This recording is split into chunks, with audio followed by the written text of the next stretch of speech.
성경 말씀 누가복음 11장 5절에서부터 13절까지를 보겠습니다. 누가복음 11장 5절에서 13절까지를 보겠습니다. 또 이르시되 너희 중에 누가 벗이 있는데 밤중에 그에게 가서 말하기를 벗이여 떡 세 덩이를 내게 빌리라. 내 벗이 여행 중에 내게 왔으나 내가 먹일 것이 없노라 하면 저가 안에서 대답하여 이르되 나를 괴롭게 하지 말라.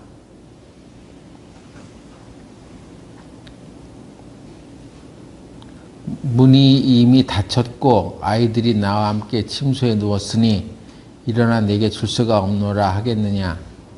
내가 너에게 말하노니 비록 벗됨을 인하여서는 일어나 주지 아니할지라도 그 강청함을 인하여 일어나 그 소용대로 주리라.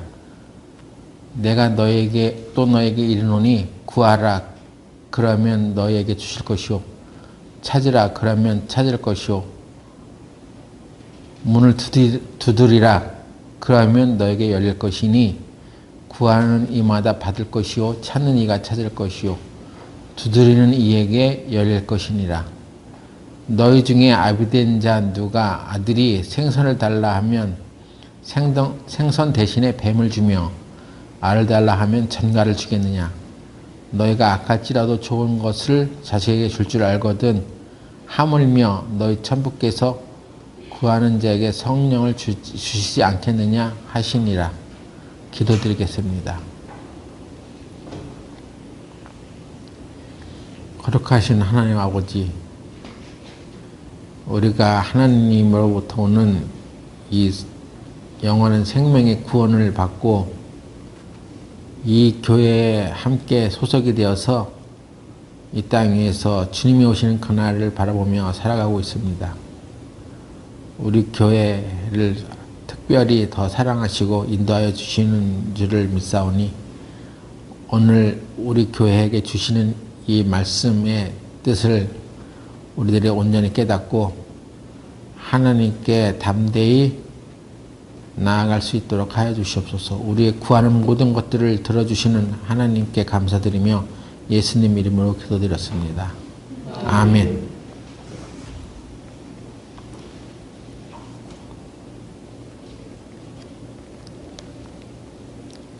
누가복음 11장에는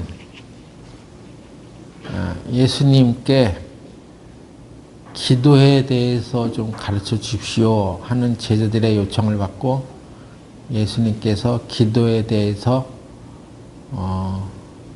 말씀하시면서 첫 번째 주기도문에 대해서 가르쳐 주시고 그 뒤를 이어서 또 떡 세 덩이를 빌리러 간 친구와 또 그 부탁을 받은 친구에 관한 얘기로 기록되어 있습니다.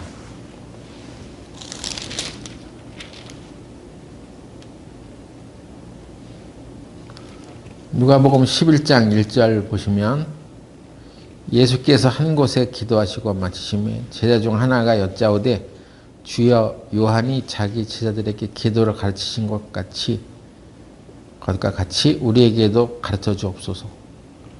기도에 대해서 가르쳐 달라고 한 것입니다. 그러면 기도의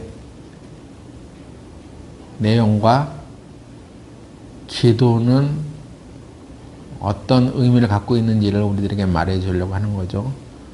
주기도문은 우리에게 기도의 내용이 무엇이어야 하는지를 알려줍니다. 기도의 내용, 자기 일신상의 개인의 문제만 국한돼서 기도하지 말고 하나님의 나라가 이 땅에 임하기를 간절히 기도해 나가라 하는, 그리고 뜻이 하늘에서 이루어졌으니 그 하늘에서 이루어진 그 뜻이 땅에서도 이루어지기를 구해 나가라 하는 내용입니다.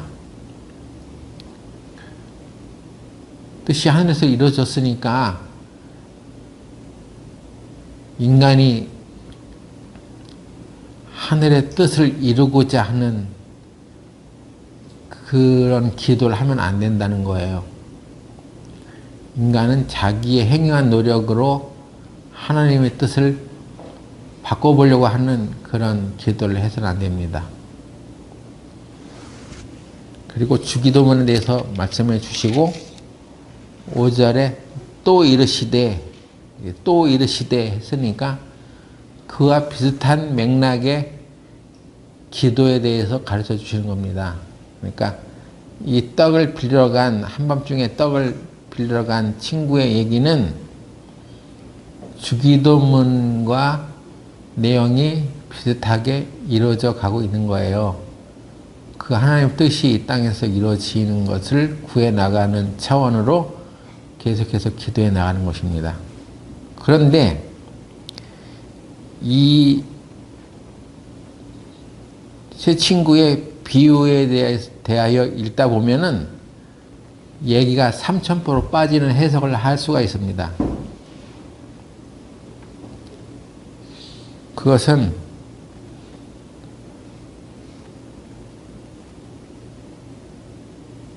밤에 여행 중에 찾아온 친구를 보고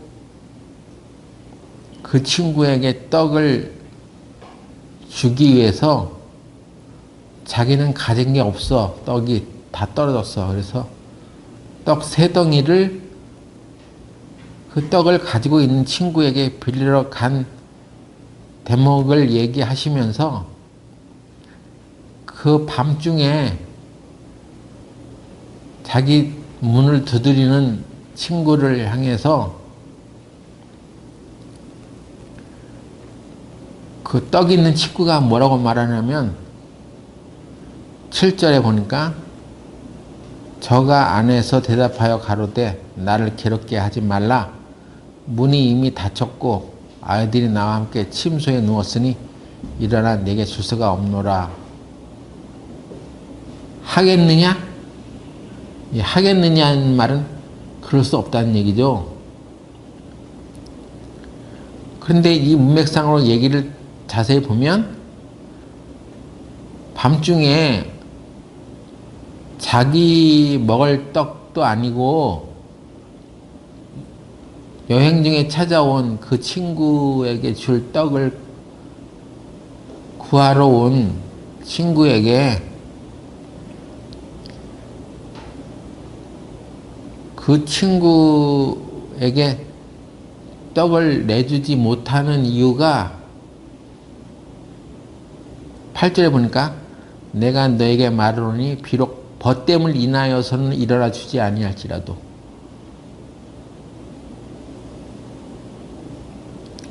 벗됨을 인하여서는 일어나 주지 않았다고 합니다. 왜? 예? 친한 친구인데도 벗됨을 인하여서는 주지 않았다는 얘기죠. 그러니까 이 친구가 아주 좋지 못한 친구가 보죠? 친구처럼 생각하지 않은가 보죠? 그게 아니라 그 이유를 말해놨습니다. 7절에 저가 안에서 대답하여 이르되 나를 괴롭게 하지 말라. 문이 이미 닫혔고 아이들이 나와 함께 침소에 누웠으니 일어나 내게 줄 수가 없노라. 그 뒤에까지 읽으면 하겠느냐? 했던 얘기는 그럴 수 없다. 그 얘기를 한 것인데 만약에 안 주고 있다면 아이들이 나와 함께 침소에 문이 누웠고 이미 문이 닫혔어. 그래서 일어나 내게 줄 수가 없다는 얘기예요. 이유는 일어나기 귀찮아.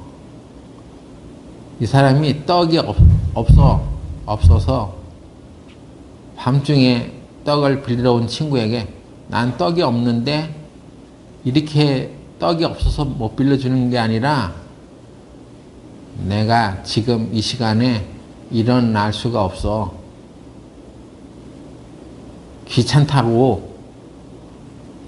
그래서 귀찮아서 못 빌려주는 거예요. 얘기대로라면. 근데 성경에는 그것조차도 그럴 수 있겠느냐?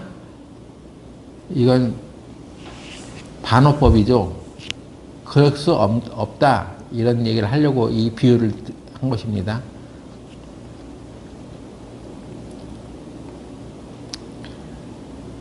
이것은 이스라엘의 가옥 구조를 우리가 좀 더 살펴봐야지 더 이해가 빠른 거예요. 중동 지방 또는 이스라엘의 가옥 구조는 문이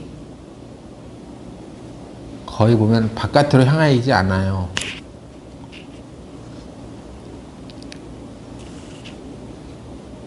사람들이 살고 자는 그 실내 공간과 바깥으로 나가는 공간이 이렇게 뜰이 있어서 그 뜰을 지나가야지 문이 있는 거예요.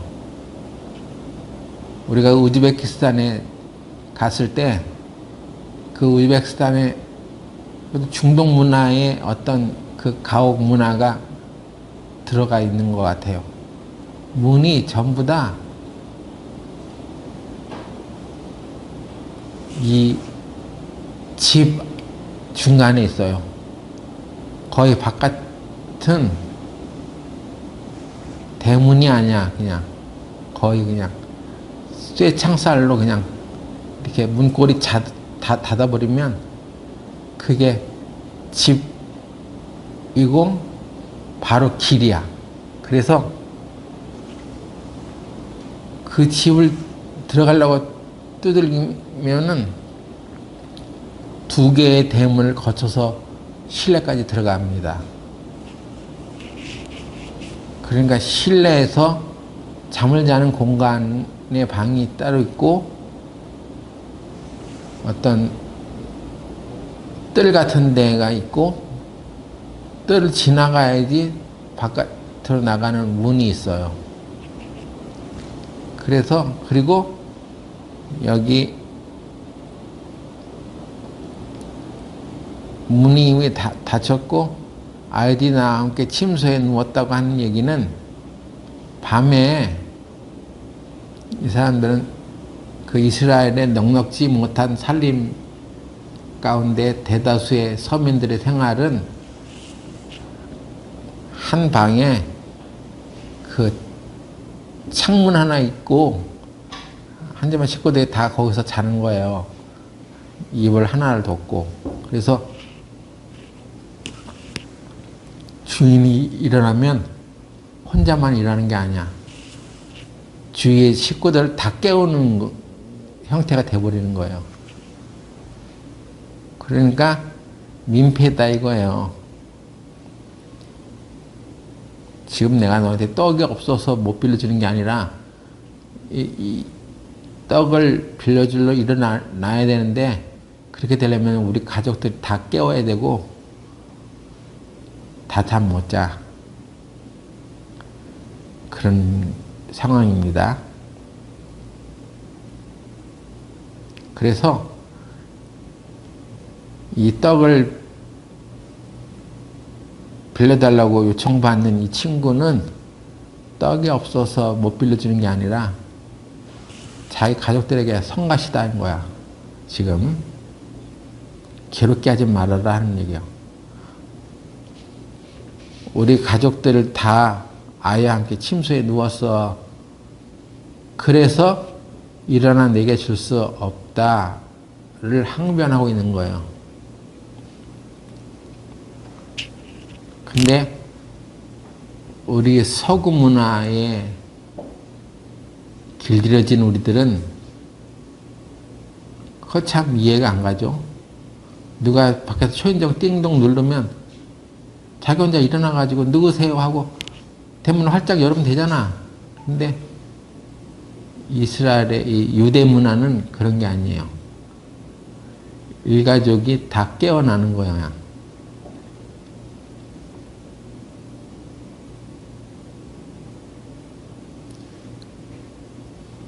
그래서 곧바로 또 뒤에 이어서 8절에 내가 너에게 말하노니 비록 벗됨을 인하여서는 일어나 주지 아니할지라도,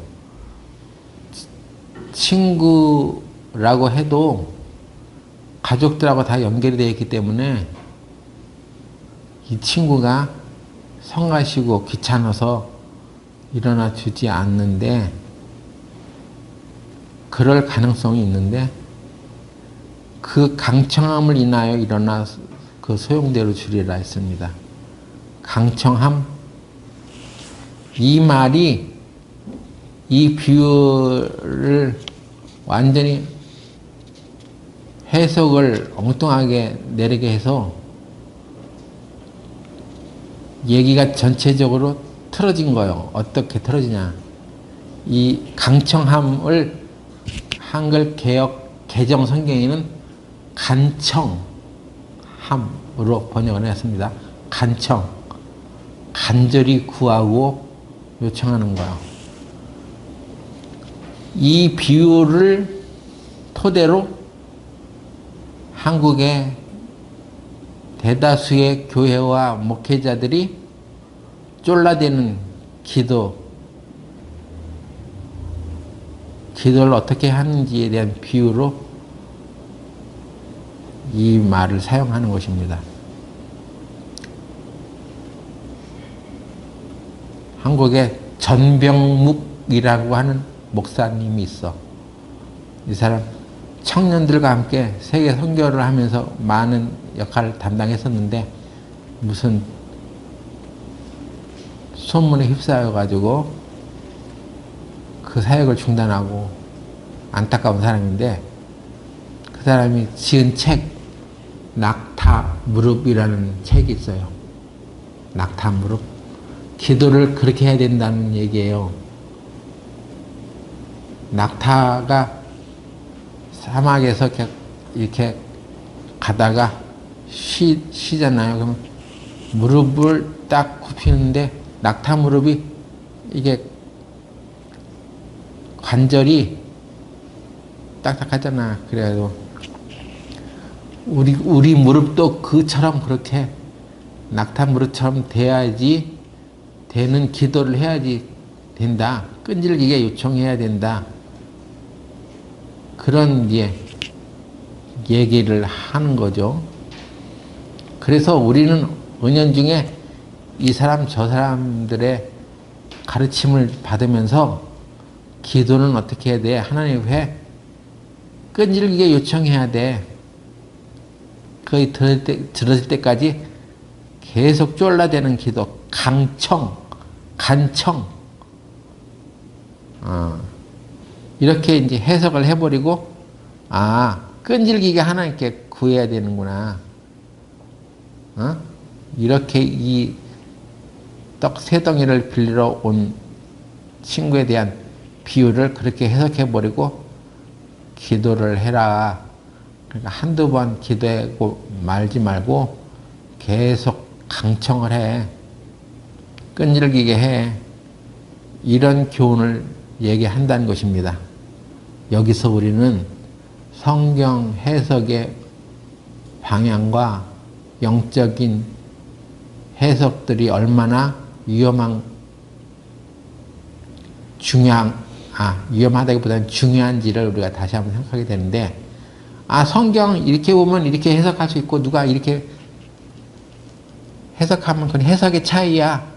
그 사람은 그렇게 해석할 수 있어. 그것도 틀린 얘기 아니야 하고 너그러운 태도를 보이는데, 자기 마음대로 해석을 하면 예의가 틀어지는 것들이 있어요. 그래서 자기 마음대로 이렇게 해석하고 저렇게 해석해서는 안 되는 것입니다. 우리는 불의한 재판관과 과부의 얘기를 통해서 끈질긴 기도의 중요성에 대해서 알 수 있죠. 그건 명백한 거예요. 어떻게 다르게 해석할 수 있는 근거가 없어요. 아무리 불의하다는 재판관이라 할지라도 과부가 그렇게 끈질기게 계속해서 청원을 하는데 하나님은 하물며 하나님은 우리의 간절한 원한 맺힌 기도를 들어주지 않겠느냐? 좋습니다. 그렇게 해석할 수가 있어. 그거는 그렇게 해석할 수 있어.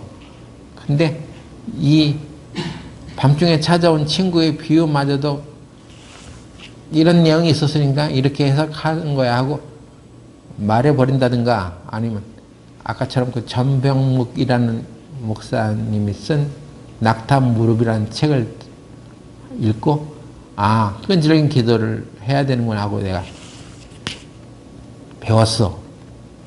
읽었어. 그런 생각을 가지고 자기의 생각을 가지고 성경을 읽다 보면 하나님이 말씀하시고자 하는 내용을 이해하지 못하고 그렇게 해석을 해버리는 거예요. 그런 걸 조심하라는 것입니다. 이건 해석의 차이가 아니야.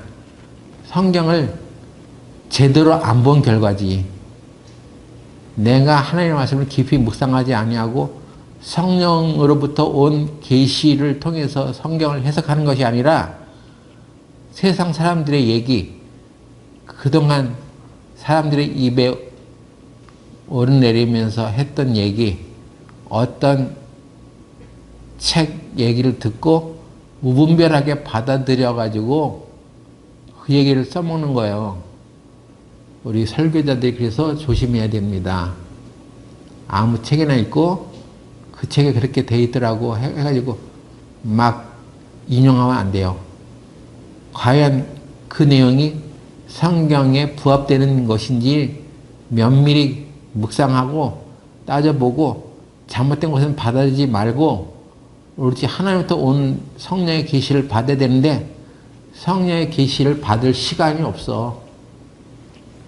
묵상할 시간도 없다고. 그러니까 어느 책에 있는 내용을 그냥 슬쩍 따가지고 마치 자기가 깨달은 것처럼 인용해서 말해버리면 듣는 사람들이 그 얘기를 듣고 아, 저 사람은 영적 깨달음이 없구나. 엉뚱한 얘기를 하고 있구나. 오히려 그런 얘기를 하게 됨으로써 성도들이 저 설교자가 성경을 연구하지 않는 사람이군 이런 평가를 받게 되는 것입니다. 그러니까 설교를 또는 깨달은 하나님의 말씀을 얘기할 때 여러분들이 조심해야 돼. 신중해야 되고 두려운 줄 알아야 된단 말이에요. 아무 얘기나 막 하는 게 아니에요. 이 강청함이라는 얘기를 저도 성경을 보면서 정말 이상했어요. 아니 주님이 제자들에게 기도를 가르쳐 주신 게 했던 게 주기도문인데 주기도문을 가르쳐 줄 때 주님이 너희가 이렇게 주기도문을 강청해야 되는 거야. 그런 내용으로 주기도문 되어 있습니까? 예? 열심히 기도해야 돼. 쉬지 말고 빡시게 기도해야 돼. 그런 내용이냐고요.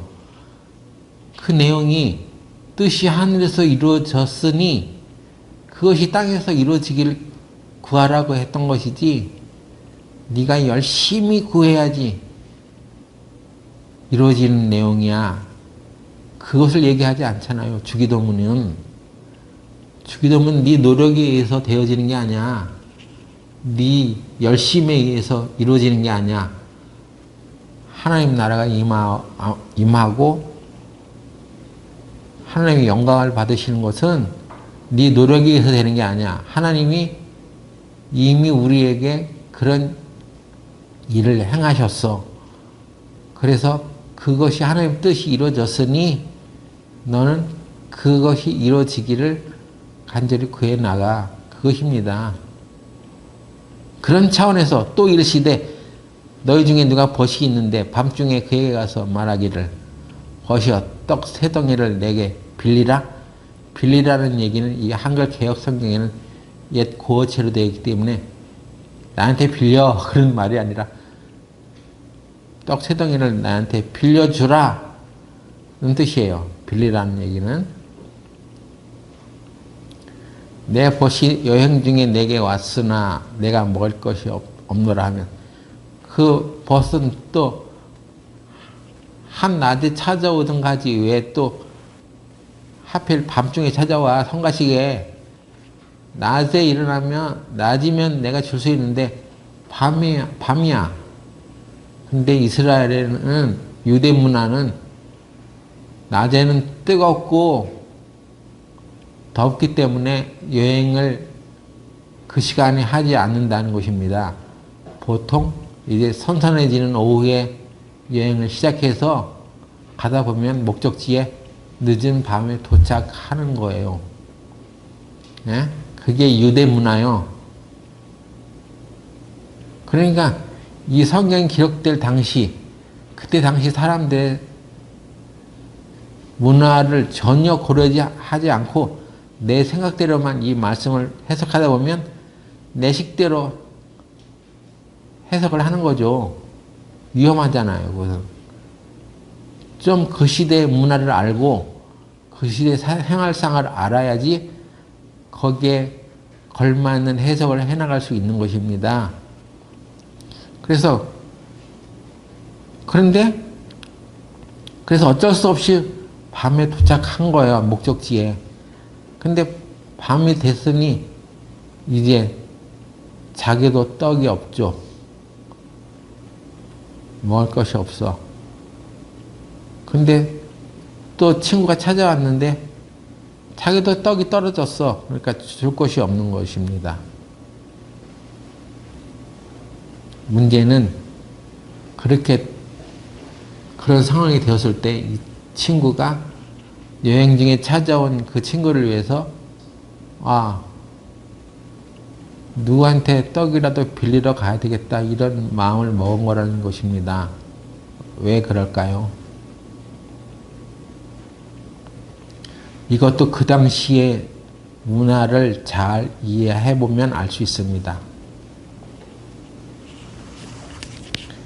중동 지방은 나그네 손님이 찾아오면 융숭하게 잘 대접해 주는 것이 가장 좋은 것이라고 알고 그런 문화를 유지하고 있습니다. 우리도 옛날에는 지나가는 사람이 물 한 잔이라도 주십시오 그러면 기꺼이 이제 대접했다고 하는데 우리는 지금 이 각박한 현실에 살다 보니까 누가 뭘 달라고 하면 없어요 하고 이제 내치는 거죠. 근데 성경에는 그렇게 하면은 하나님으로부터 하나님의 말씀을 지켜가지 않는 아주 파렴치한 사람으로 취급받습니다. 나그네를 잘 대접하는 문화를 갖고 있는 거예요. 그래서 밤중에 자기에게 찾아온 그 친구를 위해서 떡을 빌려서라도 대접해야 되겠다는 생각을 한 것입니다. 이 사람이 인간성이 좋아서 그런 게 아니라 그 당시 문화가 그런 거예요.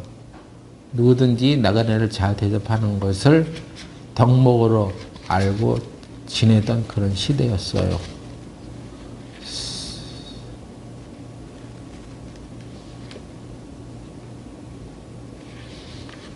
성경에 있는 얘기를 우리가 좀 찾아보겠습니다. 근데 그 사람이 이제 떡이 있는 친구한테 빌리러 갑니다. 근데 보세요. 신명기 10장 18절에서 19절 보겠습니다.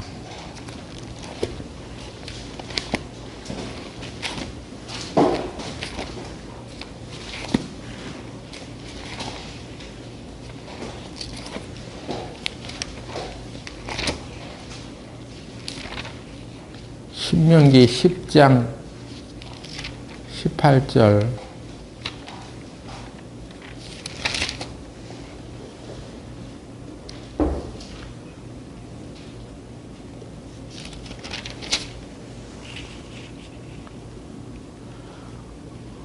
그가 가부를 위하여 신원하시며 나그네를 사랑하사 그에게 식물과 의복을 주시나니 너희는 나그네를 사랑하라. 전에 너희도 애굽 땅에서 나그네 되었었음이니라. 하나님은 이스라엘 백성들에게 너는 나그네를 잘 대접하라. 왜냐하면 너희도 애굽 땅에 있을 때 나그네 되었었어. 그래서 하나님은 나그네 된 사람의 심정을 잘 아세요. 그래서 하나님의 사랑은 그 어렸을 때 그렇게 도움을 받았던 그것을 잊지 말고 너도 이제 가나안 땅에 가서 살게 되면 너희 땅에 들어온 나그네들을 잘 대접해. 그것이 하나님의 법입니다. 신명기 14장 29절 또 보세요.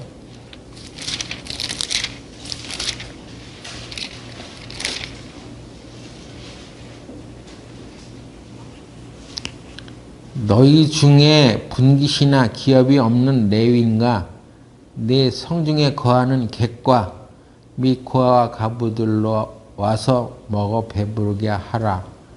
그리하면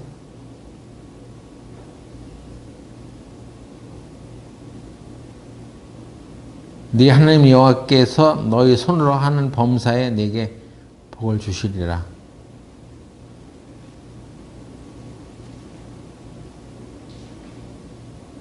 이게 하나님의 마음이에요.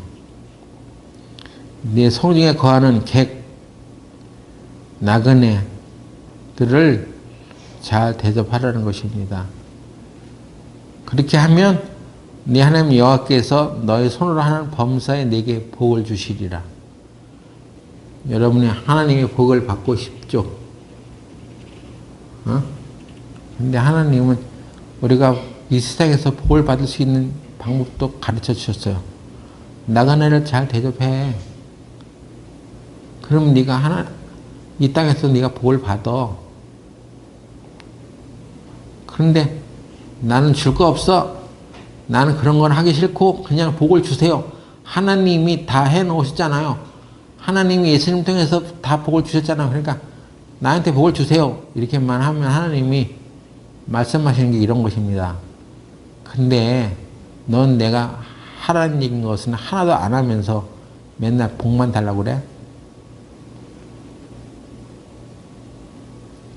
너는 이 땅에 거하는 객과 및 고아와 가부들한테 잘 대해줘. 너의 먹을 것을 나눠줘. 그들이 배고플 때 돌봐줘. 그렇게 하면 네 하나님 여호와께서 너의 손으로 하는 범사에 복을 주시리라. 기업이 없는 레위인 또 누굽니까?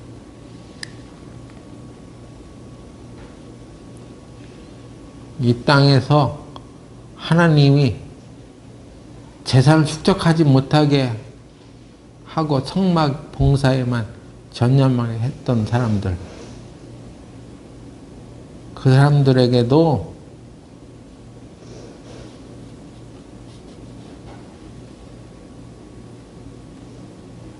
먹어서 배부르게 해. 먹을 것을 주어. 이것입니다. 이게 하나님의 말씀이고 이 말씀이 이스라엘 백성들에게 주어졌어요. 그래서 이스라엘 사람들은 백성들이 다 아는 거예요. 예. 아, 우리 동네에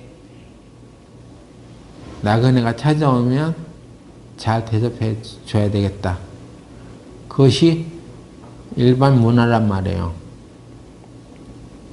소돔과 고모라라고 하는 도시가 멸망을 받은 직접적인 원인 중에 하나는 그들이 가난한 자를 멸시했기 때문에 그렇습니다. 소돔과 고모라는 물론 동성연애로 망한 도시이지만 또 하나의 직접적인 원인은 뭐냐면 그 나간 애들이 찾아왔을 때 그를 제대로 대접하지 않았어요.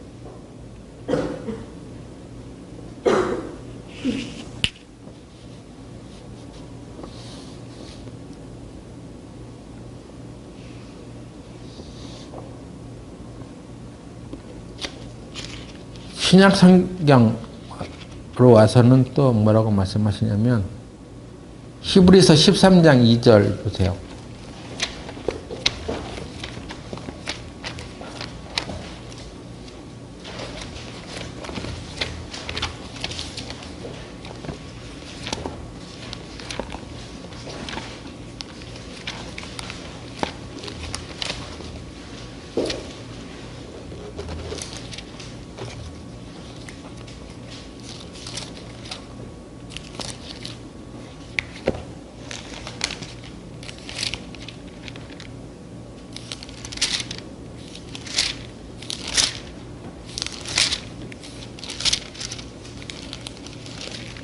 삼 장 2절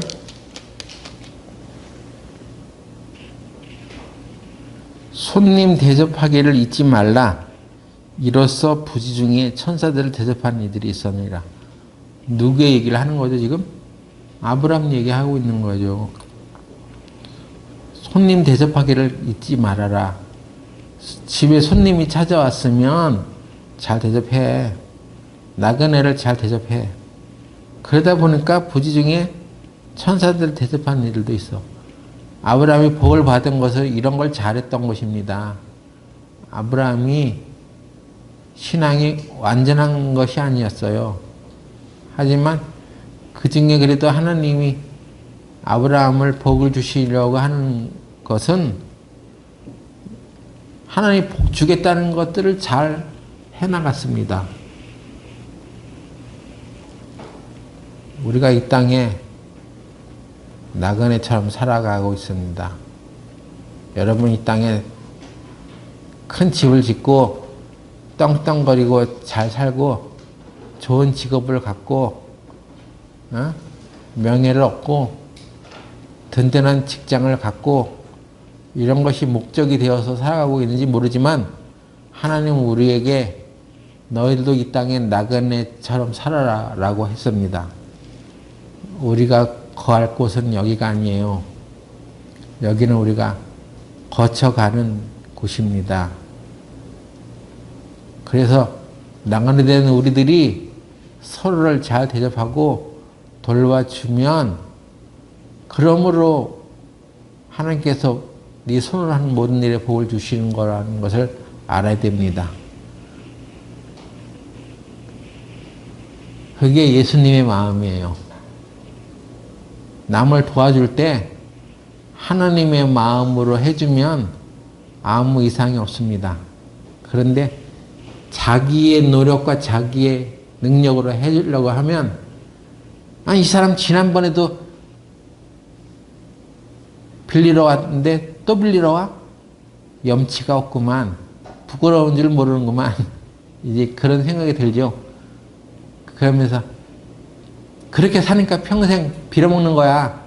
나처럼 열심히 일하고 성실하게 살아봐. 남한테 손 벌릴 일 없어. 근데 당신은 세상에서 일도 안 하잖아. 제대로 열심히도 안 살잖아. 돈 버는 게 그렇게 쉬운 줄 알아? 그러니까 교회 안에서도 그런 세상적인 생각이 팽배해지는 거예요. 교회에서 돈 거래하지 마. 누가 구워달라고 하면 구워주지 마. 이게 교회 안에 들어온 사단의 생각이에요. 인간의 생각은 그것입니다. 그래서 교회 안에서 어떤 전도인이 배고프더라도 거들떠보지 마. 그건 그 사람의 몫이고 그 사람이 그걸 선택한 거 아니야. 그 사람의 몫이고 너는 네 먹을 거나 챙겨. 네가 등 따스고 배부르면 그만이지 뭐 남의 것까지 챙겨. 네가 이렇게 살아가는 것이 세상에서 살아가는 사람들의 교훈이 그대로 교회 안에도 들어온 것입니다. 그렇게 해서는 하나님의 복을 받을 수 없어요. 미안하지만 여러분이 왜 나 하나님께 복 달라고 구하는데도 왜 안 들어주세요 하면 하나님이 엄중하게 대답하십니다. 넌 그렇게 안 살았잖아. 너는 가난한 자, 나그네들 한테 잘 대해주지 않았잖아. 아이, 저도 있으면 주죠. 근데 그 나그네 대접할 때 너한테 떡이 없었을 때 떡이 없다고 거절했어? 아니면 그걸 빌려서라도 내가 주리라 한 마음으로 빌리러 갔었어? 이런 거 물어보는 것입니다. 주님이. 저는 그런 거 하고 싶진 않아요. 내 목에 칼이 들어온다 할지라도 내가 구질구질한 소리 하고 싶지 않아요. 그래서 나그네 대접하고 싶지 않다는 거요? 그러니까 하나님이 복을 안 주시는 거예요. 하나님이 복을 안 주시는 길을 자기 스스로 찾아가면서 하나님 찾아봐야 소용이 없습니다.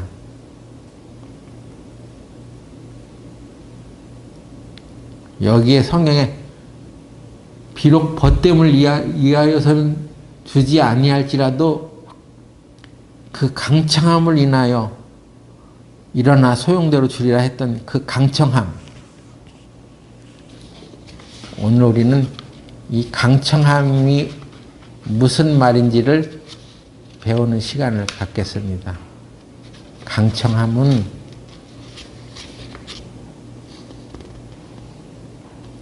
헬라어로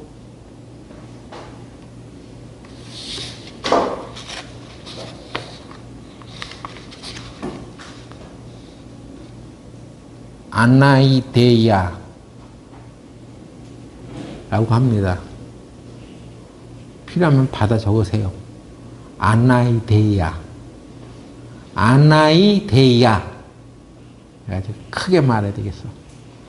부끄러움을 모르는, 수치스러움을 모르는 그런 뜻입니다. 아나이데이아. 근데 이 말이 왜 간청하는 그런 말로 바뀌었는지는 의문이에요. 왜 그렇게 바뀌었겠어요?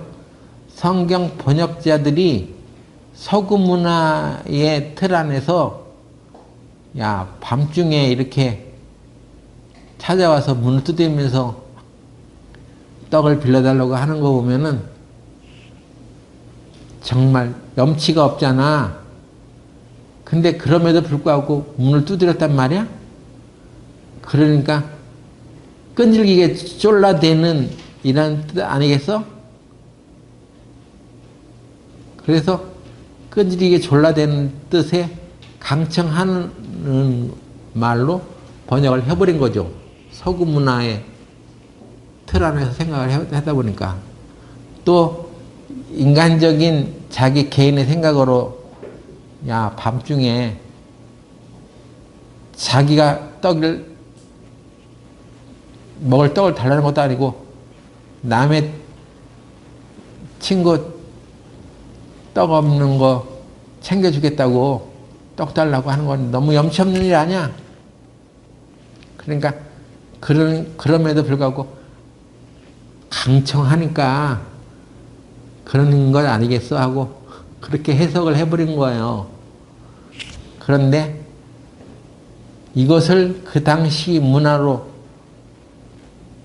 해석을 다시 하면 떡을 안 주는 사람이 오히려 수치스러운 줄 알아야 된다는 것입니다. 만일에 이게 나그네를 잘 대접해 줘야 되는 것이 그 당시 문화였는데 어떤 사람이 야, 내 친구가 여행중에 왔는데 떡이 없어. 우리도 떡이 다 떨어졌어. 그러니까 네가 떡을 좀 갖고 있으면 나한테 좀 빌려줘. 3덩이를 빌려줘. 떡 한 덩이는 얼마 안 돼요. 3덩이는 하루의 분량의 양식이에요. 그래서 그 당시 유대 문화에는 빵을 마을 사람들이 함께 굽는 공동체 작업 중에 하나였다는 것입니다. 빵을 구워가지고 어떤 한 집안에 이제 몰아주는 거예요. 그럼 그 사람은 그 집에 빵이 있죠. 그래서 어느 날 나그네가 찾아와서 대접하려고 하면 빵이 어느 집에 있는지 다 아는 거야. 그래서 그 사람한테 찾아가면 빵을 얻을 수 있다는 그게 정해져 있는 거야.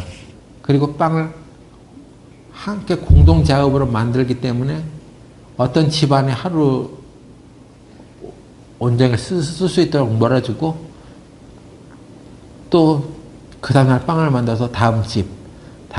그래서 함께 빵을 굽는 공동체 생활을 했습니다. 그래서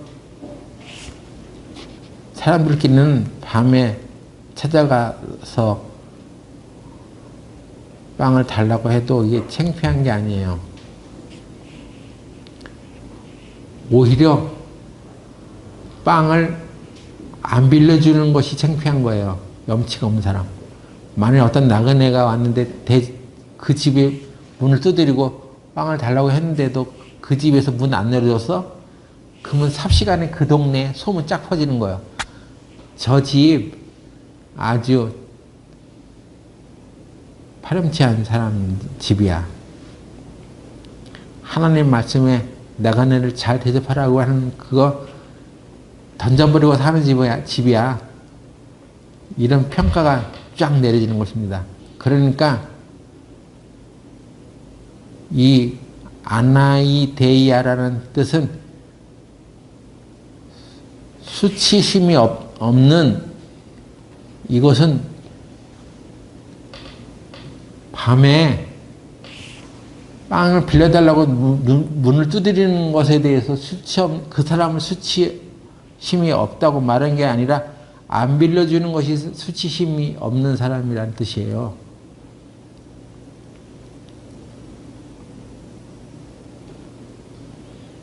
그래서 이 사람도 나를 괴롭게 하지 마라. 내가 빵이 없어서가 아니야. 내가 지금 일어나는 게 문제야. 귀찮아. 그렇게 핑계를 댈 수밖에 없었던 거죠. 그래서 7절에도 보면 그렇게 하겠느냐? 너희 중에 누가 그렇게 하겠느냐? 그럴 수 없다는 얘기를 한 것입니다. 중동 지방에는 바로 이런 문화가 형성이 되고 있었던 거예요.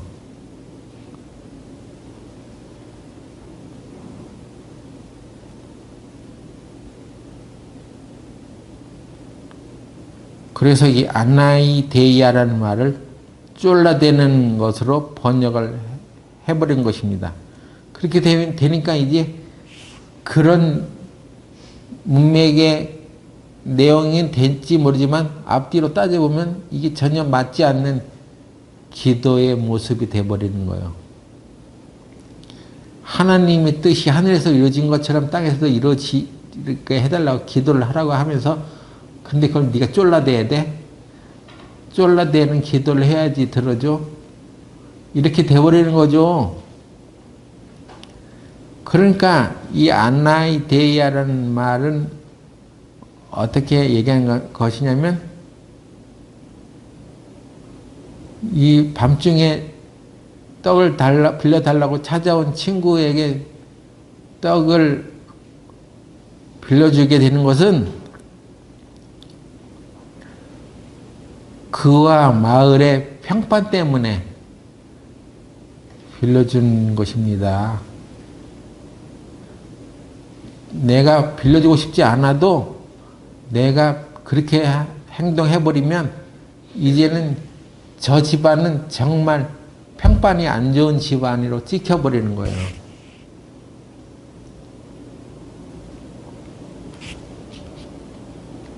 이렇게 되면 강청해서 기도해서 얻는 것이라는 얘기는 설 자리가 없는 것입니다.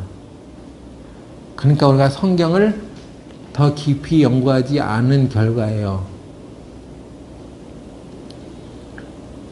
그래서 목회자와 설교자들은 하나님의 말씀이 성경적으로 성령의 뜻에 의해서 올바로 이것이 풀어지도록 항상 강구하고 살아가야 됩니다.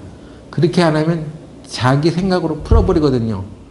야, 나도 인간적으로 밤중에 막 잠자려고 할 때 문을 누가 두드리면 야, 나 지금 늦었어 하면서 이리 핑계 저리 핑계대고 안 줄 수 있잖아요. 근데 그래도 친구가 강청하기 때문에 일어나 주는 거야.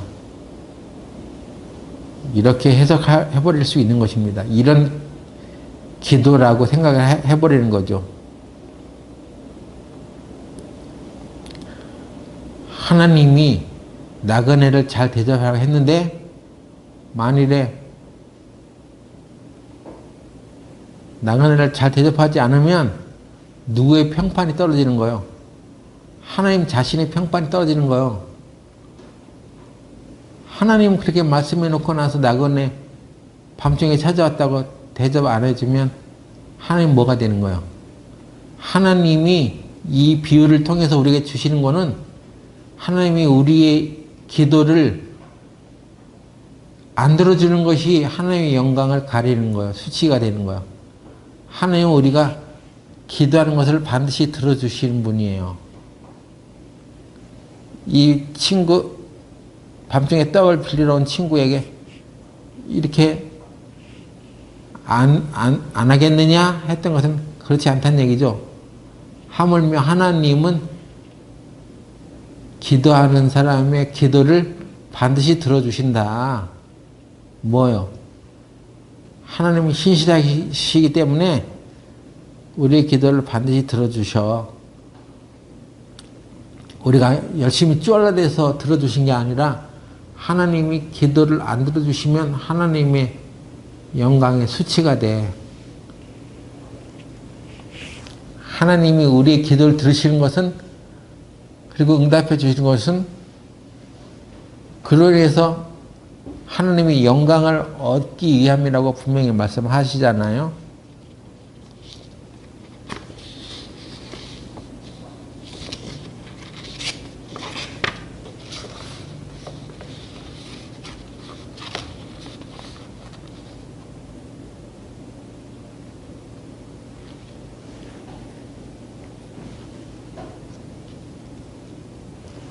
그래서 이 나그네를 대접하지 않는 것은 하나님 하신 말씀대로 하나님 뜻을 이루지 못하는 것이기 때문에 수치가 되는 것입니다. 하나님의 수치야.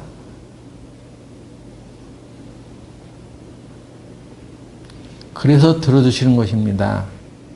우리의 열심과 노력 때문에 들어주는 게 아니라 내가 이 기도를 안 들어준다면 하나님의 영광이 수치스럽다는 것입니다.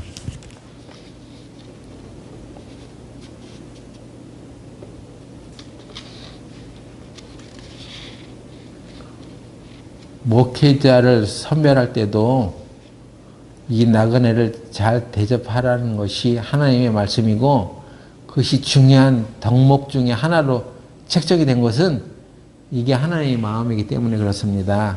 디모데전서 3장 2절.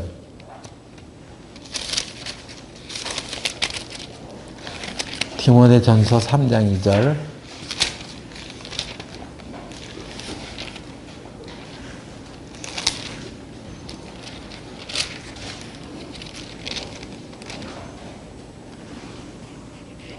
그러므로 감독은 책망할 것이 없으며 한 아내의 남편이 되며 절제하며 근신하며 아담하며 나그네를 대접하며 가르치기를 잘하며 감독, 목사도 감독 중에 하나입니다. 교회에서 하나님의 말씀을 강론하고 가르치는 일을 하는 사람들 중에는 감독도 그런 역할이 주어져요. 그 중에 하나의 덕목 중에 하나가 나그네를 대접하며라고 되어 있습니다. 여러분이 우리 교회의 목회자를 나그네로 생각하고 나그네를 잘 대접하지 않으면 그 사람은 그런 교회는 잘 되지 않아요. 하나님의 말씀을 우습게 생각하면 안 됩니다. 나그네를 잘 대접하는 것이 감독의 덕목 중에 하나로 책정이 되어 있어요. 우리는 매일매일 하나님 우리 교회에 부흥을 주십시오. 사람들이 많아지게 해주십시오. 나 어떤 사람이 하는 얘기를 들었는데 교회 부흥이 일어나려면 성령이 역사해야 된다. 대전에 어떠한 교회 목사님이 하나님 앞에 기도하면서 하나님 전 10년 동안 여기서 목회를 했는데 사람이 이 정도밖에 안 됩니다. 얼마 되지 않습니다. 저는 목회를 실패한 것 같습니다. 이렇게 하나님께 기도했대요. 근데 하나님께서 그 얘기를 들으시고 그 목사님에 대해 이런 말을 했답니다. 그러면 사람이 많아지면 목회 성공한 거야? 그러면 네가 성공한 거네? 사람이 많아지면 네가 성공한 거야? 너 목회 성공한 거야? 하나님이 성공한 것이 아니라 네가 성공한 거냐고 그 말을 듣고 깜짝 놀랐답니다.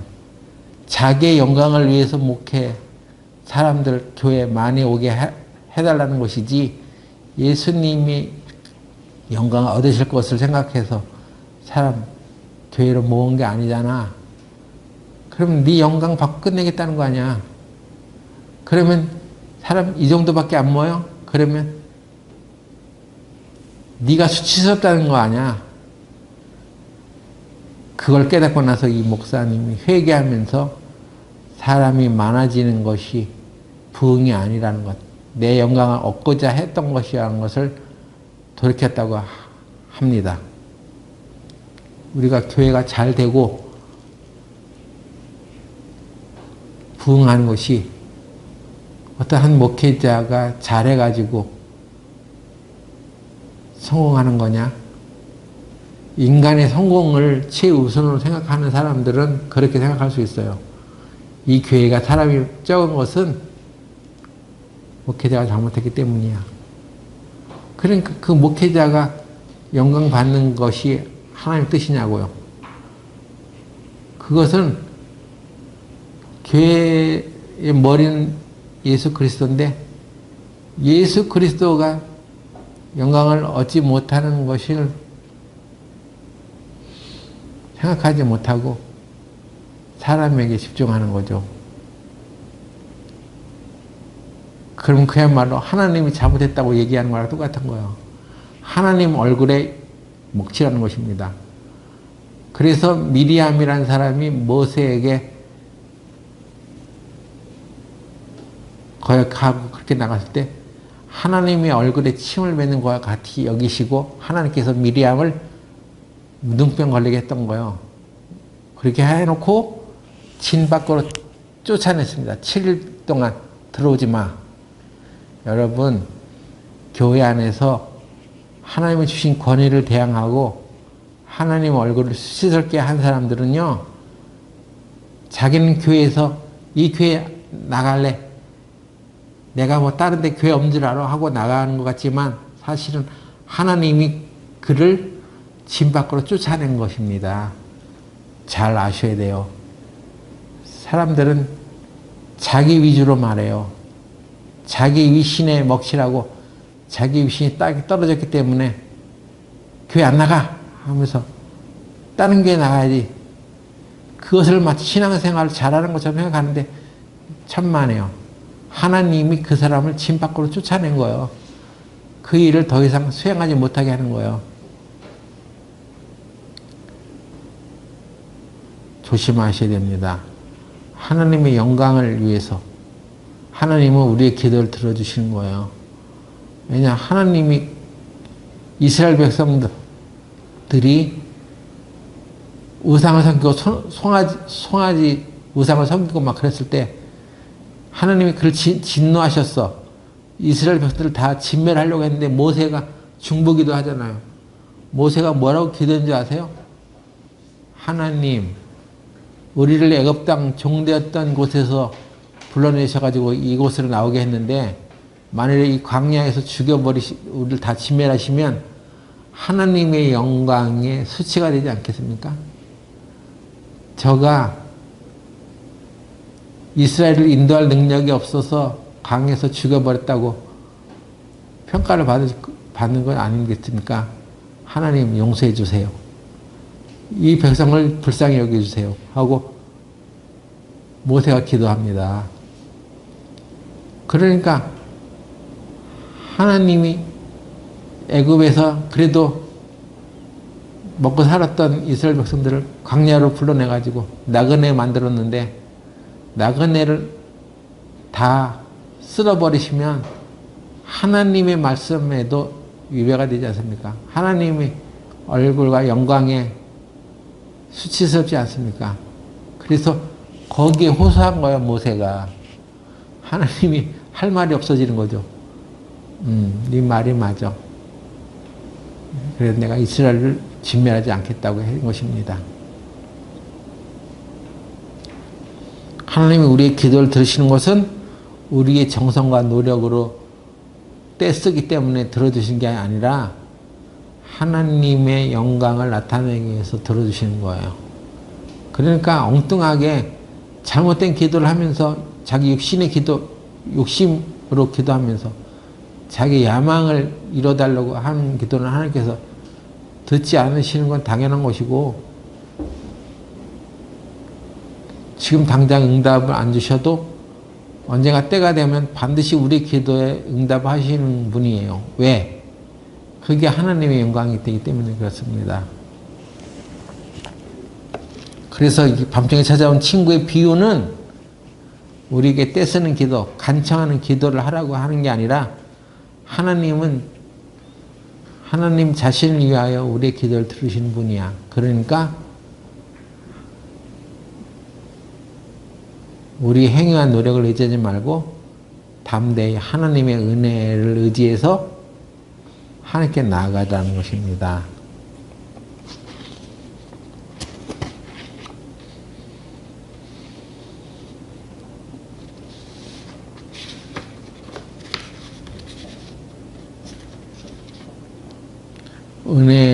때를 따라 돕는 은혜를 잊기 하여 담대히 하나님께 나아가라고 하시는 말씀처럼 은혜를 사모하면서 담대히 하나님께 나아가라는 것이죠.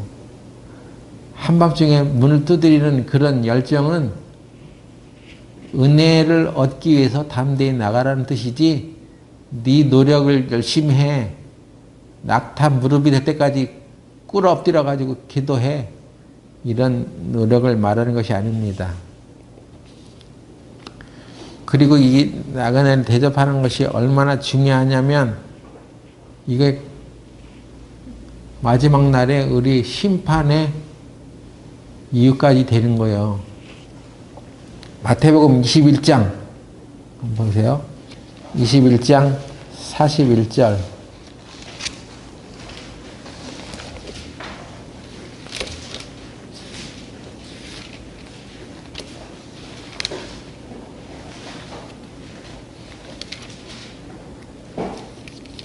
마태복음 21장 41절부터 보겠습니다.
마태복음 25장입니다. 25장 41절. 왼편에 있는 자들에게 이르시되 저주를 받은 자들아 나를 떠나 마귀와 그 사자들을 위하여 예비된 영영한 불에 들어가라. 내가 줄 때에 너희가 먹을 것을 주지 아니하였고 목마를 때에 마시게 하지 아니하였고 나그네 되었을 때 영접하지 아니하였고 벗었을 때에 옷 입히지 아니하였고 병들었을 때와 옥에 갇혔을 때에 돌아보지 아니하니라 하시니 저희도 대답하여 가르되 주여 우리가 어느 때에 주의 주신 것이나 목마르신 것이나 나그네 되신 것이나 벗으신 것이나 병드신 것이나 옥에 갇히신 것을 보고 공양치 아니하더이까. 이에 임금이 대답하여 가라사대 내가 진실로 너에게 이르노니 이 지극히 작은 자 하나에게 하지 아니하는 것이 곧 내게 대하여 하지 아니하는 것이니라 하시니라. 저희는 영벌에 의인들은 영생에 들어가리라 하시니라. 예수님은 우리들이 작은 자 하나에게 하지 않은 것이 내게 하지 아니한 것이라고 분명히 말씀하셨습니다. 심판받은 이유가 여기 있다고 얘기하죠. 우리가 언제 주님이 병들었을 때 돌아보지 않았습니까? 주님이 나그네 됐을 때 우리가 돌아보지 않았습니까?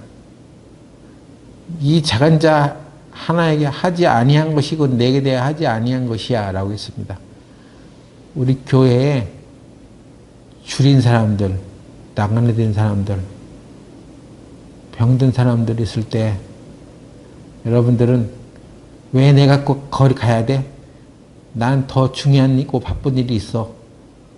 나는 내 가족들 더 챙겨야 돼 하고 도망치 빠져나간 순간들이 있을 것입니다. 회개하세요. 그때 그렇게 외면했던 시간들이 그 어떤 사람에게 하지 않은 것이 아니라 주님에게 하지 아니한 것이라고 주님은 명백히 말씀하십니다.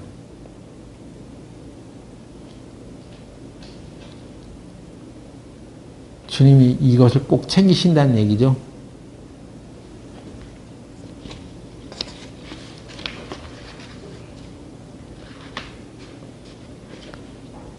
우리가 나그네를 잘 대접하지 않는 것은 공동체의 수치라는 것입니다. 그 마을 전체의 수치와 같았어. 야, 이 마을은 나그네를 아주 홀대하네. 그 마을이 심판받은 것이 바로 소돔과 고모라 중에 하나예요. 그것이.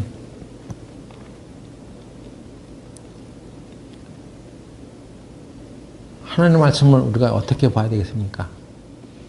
자기 육신의 생각으로 보지 말고 자기 의를 쌓는 것으로만 보지 말고 그 말씀대로 우리가 살아가고 있냐, 하나님의 뜻을 그 심중의 의도를 알고 있느냐, 이게 더 중요한 거예요. 오늘 내가 하나님의 말씀을 몇 장 읽었냐가 중요한 게 아니라 그 말씀을 통해서 하나님의 의도를 파악했냐 하는 것입니다.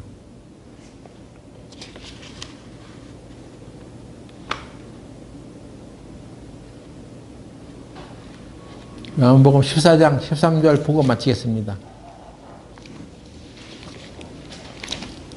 요한복음 14장 13절.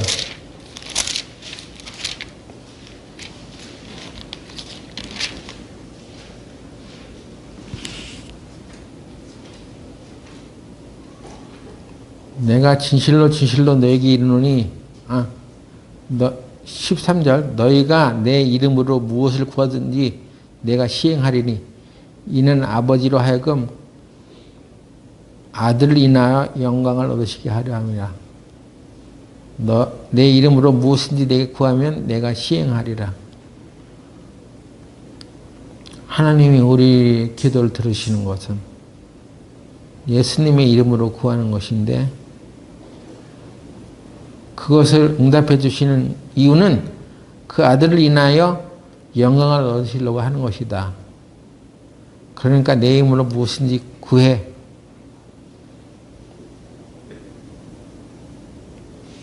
우리는 가진 것이 없는데요. 가진 것이 없어도 자기 친구를 위해서 떡을 빌리러 가는 사람의 심정으로 그게 예수님의 마음이야. 예수님의 마음을 가지고 무엇인지 구해. 구하라. 두드리라. 찾으라 하는 얘기는 바로 그것입니다. 우리의 열정과 노력과 잔재주를 보여. 그것이 아니라 하나님을 의지하고 담대하게 구해. 하나님은 우리 기도를 반드시 들으셔. 하나님이 기도를 안 들어주시면 하나님의 영광이 안 되는 거야. 그러니까 여러분들은 하나님의 은혜를 감사하고 무슨 어려운 일이 생겼을 때 오직 하나님만 의지하고 구해 나가는 기도를 해나갈 수 있었으면 좋겠습니다. 기도하겠습니다. 하나님, 오늘 우리는 밤중에 찾아온 새 친구의 비유를 통해서 우리가 하나님께 어떠한 기도를 해나가야 하는지를 배웠습니다. 우리가 생각했던 것들과 다른 새로운 성령의 계시가 우리들에게 주어졌기를 바랍니다. 예수님의 이름으로 기도드렸습니다. 아멘.